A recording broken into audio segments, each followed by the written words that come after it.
नमस्कार जोहार। आप देख रहे हैं न्यूज आप तक छत्तीसगढ़। छत्तीसगढ़ राज्य में लोकतंत्र के महापर्व लोकसभा चुनाव के 2 चरण हो चुके हैं। पहला चरण 19 अप्रैल को था और दूसरा चरण 26 अप्रैल को, यानी अब तक 4 सीटों पर मतदान हो चुका है। और मतदान की बात करें कल तक के, कल 26 अप्रैल को जो मतदान हुआ है उसकी बात करते हैं और 19 अप्रैल की बात करते हैं, तो सबसे पहले जो बस्तर में इलेक्शन हुआ तो 2024 में 68.3% मतदान बस्तर में हुआ, जिसमें पिछले की तुलना में 3-4 मतदान कम हुआ, यानी 3.34% मतदान कम हुआ। वही कांकेर की बात करें तो वहाँ कल मतदान हुआ तो वहाँ 73.5% वोटिंग हुई है।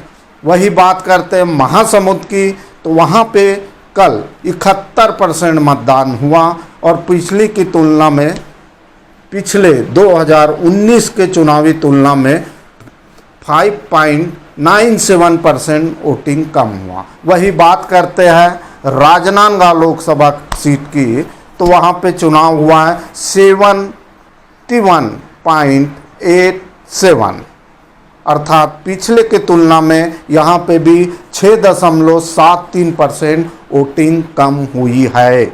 अब राजनीति से जुड़े और उसके विश्लेषकों का और जन चर्चा यह है कि कम वोटिंग से परिणाम में क्या फ़र्क होगा। खैर उस पर आपको मैं अभी नहीं ले जाऊंगा।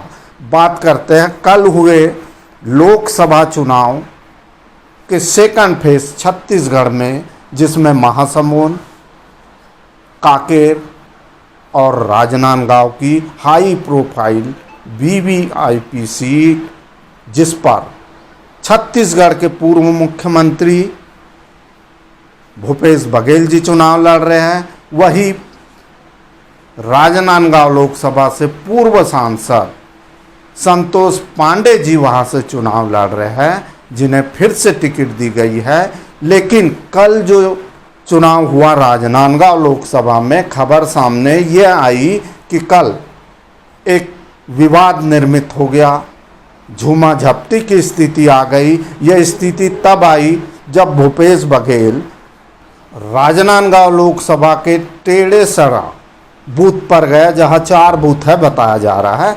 तो वहाँ जैसे भूपेश बघेल गए तो वह बताया जा रहा है कि भारतीय जनता पार्टी के कार्यकर्ताओं ने उन्हें जाने से रोका।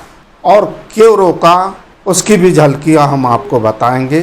क्या वहाँ विवाद की स्थिति निर्मित हुई तो भूपेश बघेल जी ने यह कहा कि कार्यकर्ताओं ने बदसलूकी से उनसे व्यवहार किया, उन्हें गेट के अंदर नहीं जाने दिया जा रहा था।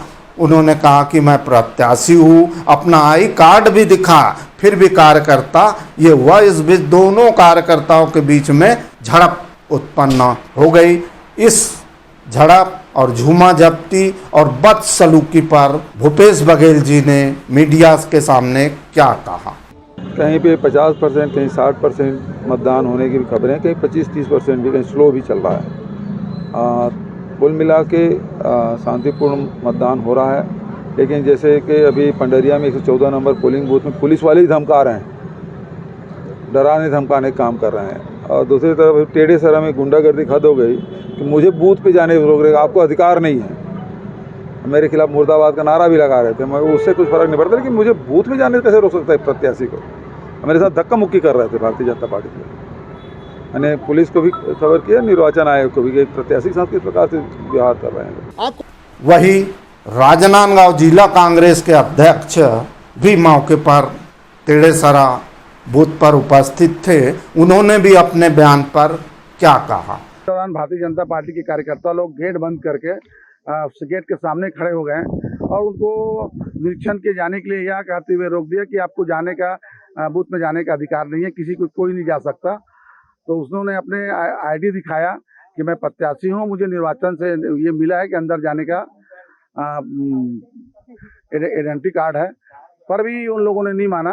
तो फिर हमारे कार्यकर्ता, उनके कार्यकर्ता गेट को खोलने का प्रयास किए। उसी समय थोड़ा माहौल थोड़ा अशांत हो गया, धुआं झटकी का वातावरण बन गया। प्रत्याशी भूपेश बघेल अंदर गए ना, तो उसके साथ में 20-30 आदमी अंदर गए गांव वाले। तो मैं बोली भैया आप लोग मत जाओ, जो प्रत्याशी वही अंदर जाएंगे, आप लोगों का काम नहीं है, जो प्रत्याशी रहता वही जाएंगे। फिर मेरे से गाली गलौज करने, मैं फिर कुछ नहीं बोली, फिर भैया हाथ जोड़ी आप लोग जाओ कर, फिर ना मारना स्टार्ट कर दिए। उसके बाद में पूरा छत्ता से इधर मारे, इनको भी मारे, साथ में मेरे बच्चे छुड़ाने के लिए आ रहे, मेरी मम्मी को मारे हो करके, तो मेरे बच्चे भी मारे और साथ में मेरे जितना फ्रेंड थे ना सबको मारे हैं। वही इन सब बयानों के बीच भारतीय जनता पार्टी के प्रत्याशी संतोष पांडे जी ने भी निर्मित विवाद और झूमा जब्ती की घटना पर क्या कहा। सड़क की इस घटना से पूरा राजनांदगांव, डोंगरगांव से लेकर के पूरे लोकसभा की जनता, मतदाता और रुष्ट है और नाराज है,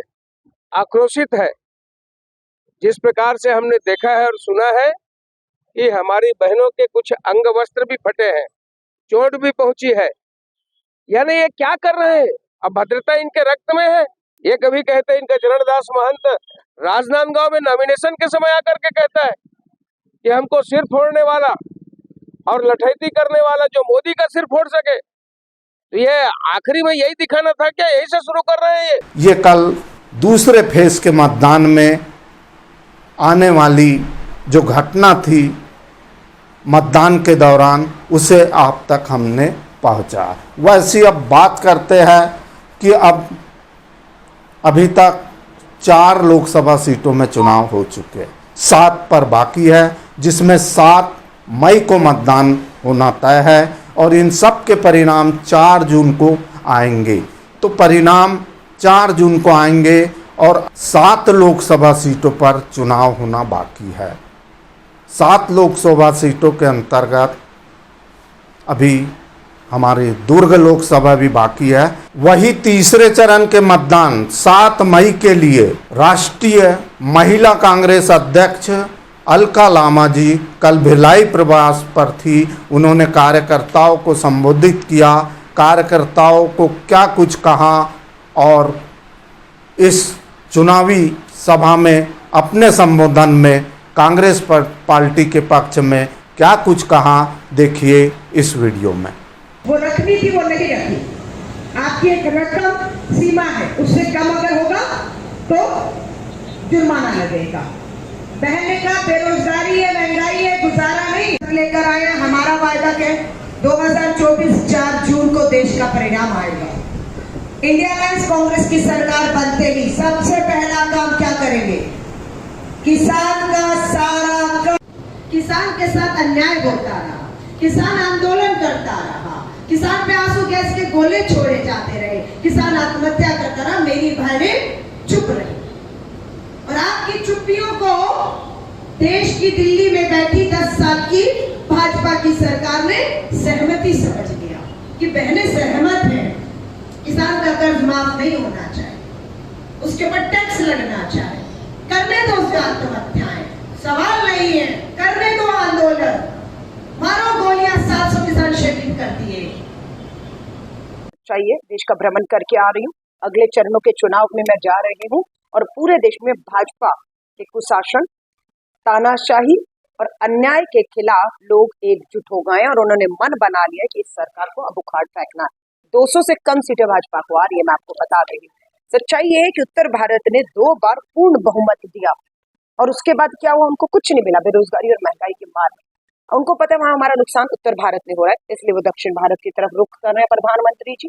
लेकिन दक्षिण भारत में पूरी भाजपा मुक्त होगी। कर्नाटका में इनकी सरकार थी डबल इंजन की, हम लोगों ने अभी हराया है इन्हें वहां पर। तेलंगाना में गए थे, सपना लेकर सरकार बनाएंगे BRS के साथ, वहां हमने अपने दम पर सरकार बनाई है। तो हालात बदल रहे हैं।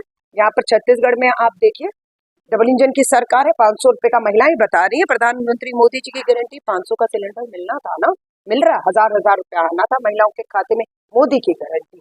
आज महिलाएं पूछ रही है कहाँ है मोदी की गारंटी? सिलेंडर तो वही 1000-1200 का मिल रहा है। हमारा वायदा है सरकार में आते ही हर गरीब परिवार की एक महिला को 1 लाख रुपया सालाना, 8500 रुपया महीना हम देने वाले हैं।